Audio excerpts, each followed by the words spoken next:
kicking off week 21 and probably the last week of the Corvette build, so it's been a cool ride. Love everyone's encouragement and comments.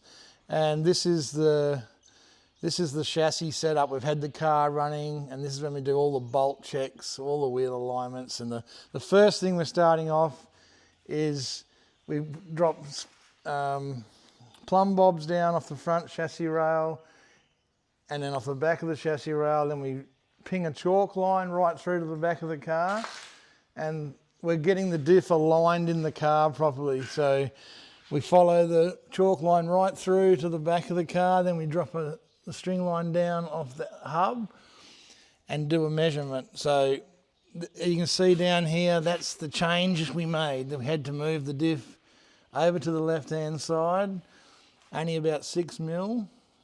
And then we also check that with the guard as well. So not only is the diff now square on the chassis, it's also within 2 mil of being square with the body. So the next thing we're going to move on to is the diff's placement in the car, so front to back. So same thing, we've dropped plumb bobs down, and then we'll be doing measurements from the four-link plate through to the diff, and we'll also square the diff up in the car. That's a really critical one for the car driving straight. Okay, we've extended our chassis lines right through to the back of the wheelie bar here, and the same thing again, we've dropped plumb bobs down. We've done measurements to make sure the wheelie bar is actually totally square with the chassis. So that's the difference. That's how much it was out. It was off to this side by 10 mil. So we've made a change to the wheelie bar, and we've got exactly 55 mil each wheel, running exactly in line with the chassis. So it's just, everything is going to be completely square. All the four-link bars are flaccid, all the wheelie bars are all nice and loose. And now we're coming over to Troy, is just starting to enter all the four-link holes. We're mapping all the four-link holes, the spacing on the front bars, on the top bars and the bottom bars, and also the spacing on the diff itself. And that's all going to be entered into a computer program that we'll be able to, when we change the setting on the four-link, Troy will be able to say, we've changed our instant center this much. He'll go over it with you shortly. But now we're going to get the car down on the blocks. We're going to set our pinion height, our ride height, and all that sort of stuff before we get right into the crux of it. Based on those measurements that you gave me. Yeah. So is that kind of what it looks like? Yeah. Okay. Definitely. So now we've got the front, and we've got an anti-squat. We've actually got something to work with as we put more measurements in. These points will start to come up, and then we'll go, okay, we're in this spot, we're in this spot. Okay, down here underneath the back of the Corvette, just finished up mapping out all of our four-link brackets, front and on the diff side as well. Also relation to the center line of the axle, which is a big deal, so that you can know where your brackets are on the diff, and then you measure from here forward to know how far chassis brackets are. So that's all mapped out, measured every single hole on these front brackets as well, to make sure we got exact measurements in the computer over there. So Troy could map it out on there, and we can find out all of our instant centers, what height our instant center's at, center of gravity, all that sort of stuff, and find out our anti-squat value, so that we know where to put these bars and get the right chassis tune up. So all of this has been squared up in the back of the car. All of that, shockies have been checked now to make sure they're the same measurement on each side spring wise. So when we drop it down onto the scales, we should have a pretty close reference sort of thing to work off of, and then we can start throwing a bit of weight around if we need to. So other things like tyre size, ride height of the chassis from the cross member to the racetrack, engine angle, drive shaft angle, pinion angle are all included into the equation. to make sure that it gives you the most accurate chassis setup possible. So I'll head over to the computer now and Troy will talk you through that. All right, so what we've got now is kind of like he said, has been into the back of the car there. He's measured all the different bits and pieces as far as the hole positions on the chassis and also the diff. We've put some information into here, which is the wheelbase, it's the height of centre of gravity, the rear weight on the rear, tyre size, an approximate weight, and we've gained some pinion angle information. So we'll go away from here, and then there's some other measurements here. So let's go to top frame bracket. There's 9 holes on the top frame bracket, and as you can see there, it's got inches ahead of axle, inches above the ground.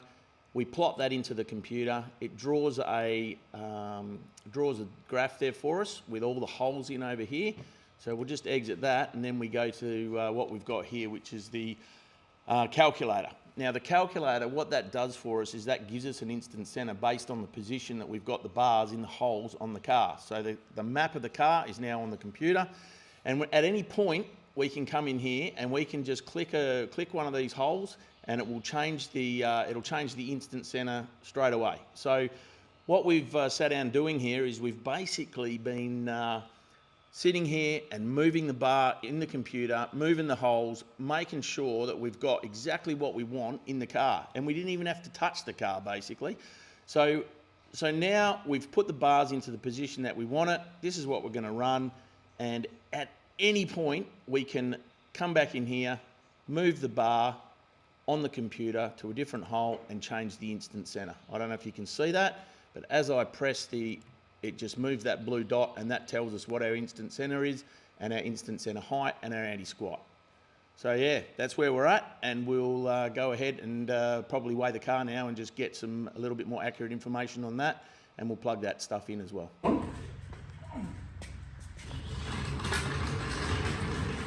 Yeah, it's got, we've got to get it off and get that in.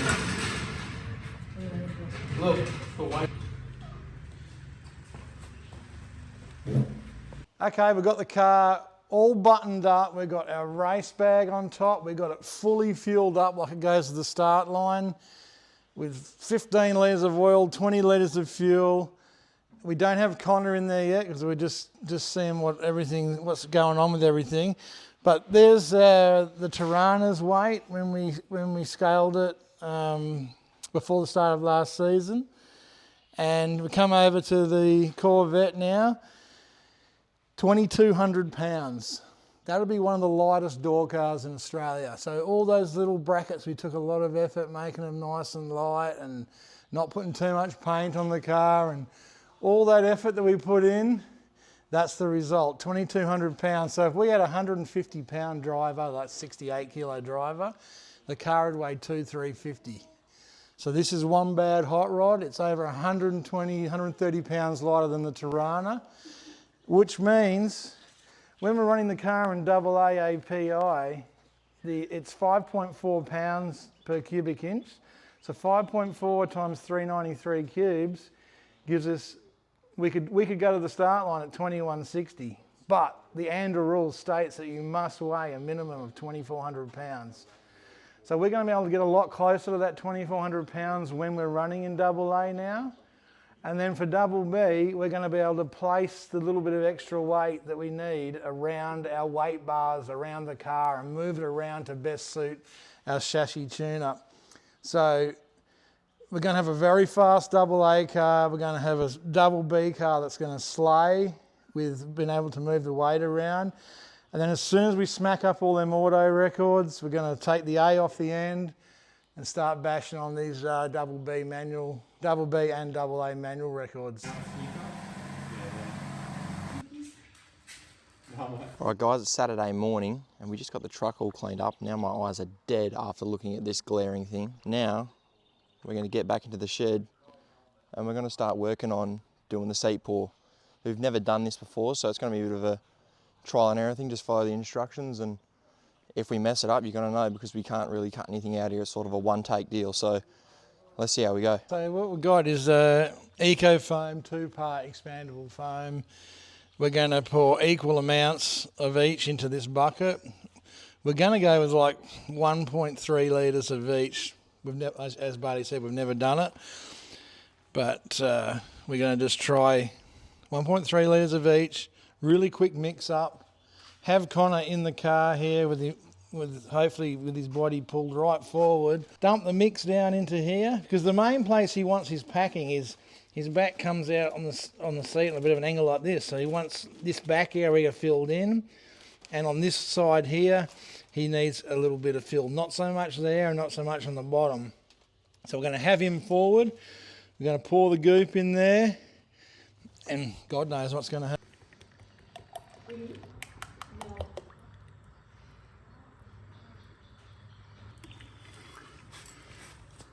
You better start mixing, boy. Oh, here we go.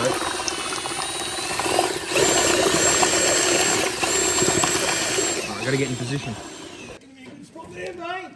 Yeah, tip. There you go. Because I can feel it on my arse. I need to get up. Get back. No, I'm feeling like it's... He doesn't need to go in the bucket, so that was virtually nothing. Nuts coming out.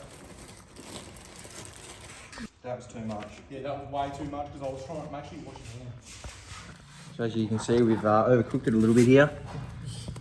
1,200 mils each. That's how big it is, and Connor's actually meant to be sitting in that, so that just wasn't going to work.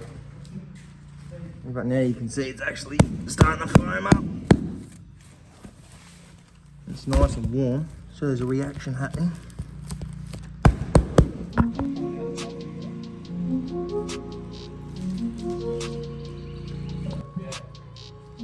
Take two now.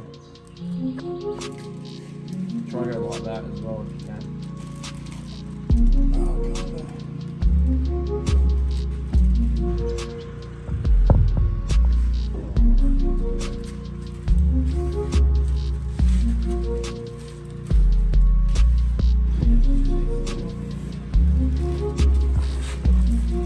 Spewing out the bottom of it. Feeling like it's coming up here? Yeah. Yeah, it feels more even across my arse now. It's not so much coming up the side. It is just pouring out from here a bit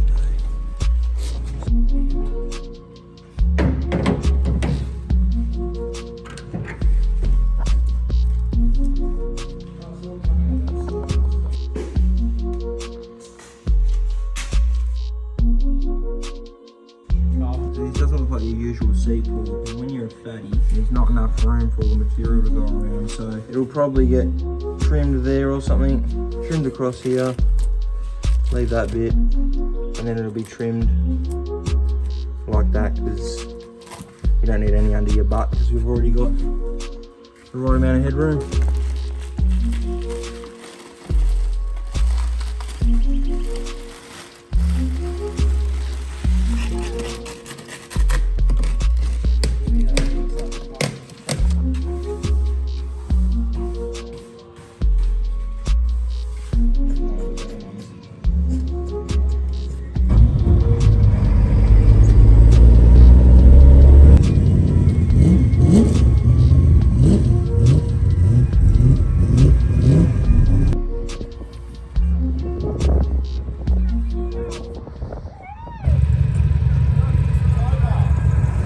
Guys, we're down here at the Nostalgia Drags and we're about to let SLIMER have its first lick. So we're just coming out, scrub some tyres in and do a few launches, nothing crazy. And we just really want to scrub these new bubbers in. So we're about to head out now.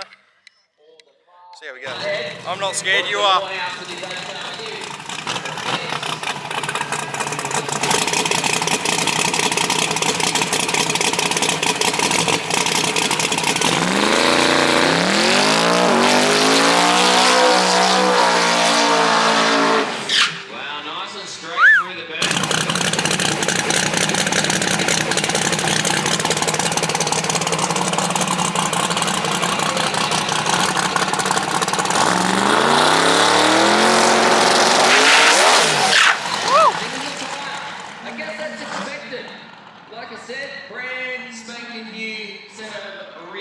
There you go, blew them clean off. And they normally take a burn down or two to scrub in. Is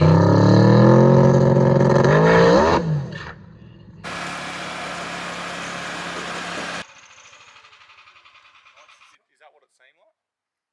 Did it sound like anything broke after you got